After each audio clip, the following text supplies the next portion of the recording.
সন্দেশখালিতে ইডির অফিসারদের হেনস্থা করা হয়েছে যেভাবে, তার বিরুদ্ধে এবার বড়সড় স্টেপ নিতে চলেছে ইডি এবং এর বিরুদ্ধে অভিযোগ জানানো হবে বলে জানিয়েছেন তারা। শুক্রবার সকালে তৃণমূল নেতা শাহজাহান শেখের বাড়িতে তল্লাশি চালাতে গিয়ে আক্রান্ত হয়েছিলেন কেন্দ্রীয় তদন্তকারী সংস্থার ইডির গোয়েন্দারা। গ্রামবাসীরা তাদের ঘিরে ধরে মারধর করেন, তাতে জখম হন 3 ইডি আধিকারিক। এরা প্রত্যেকেই সল্টলেকের একটি বেসরকারি হাসপাতালে এই মুহূর্তে চিকিৎসাধীন। শুক্রবার সন্ধ্যায় তাদের দেখতে এসেছিলেন স্বয়ং বাংলার রাজ্যপাল সিবি আনন্দ বোসও।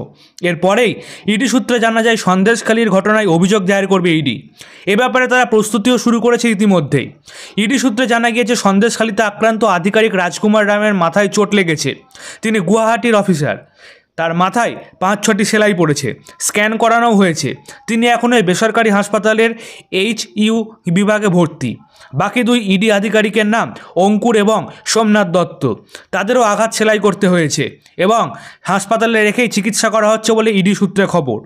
শুক্রবার এই ইডি অফিসারদের শারীরিক অবস্থার খবর নিতে ইডির শীর্ষ আধিকারিকেরা হাসপাতালে গিয়েছিলেন। পরে দিল্লিতে ইডি সদর দপ্তর থেকেও এদের খবর নেওয়া হয়। প্রাথমিকভাবে জানা গিয়েছে তৃণমূল নেতার বেশ কয়েকজন অনুগামী একসঙ্গে 3 আধিকারিকের উপর হামলা চালিয়েছিলেন। তবে এবার এই ঘটনার গভীরে পৌঁছতে ইডির তরফে অভিযোগও জানানো হবে বলে ইডি সূত্রে খবর।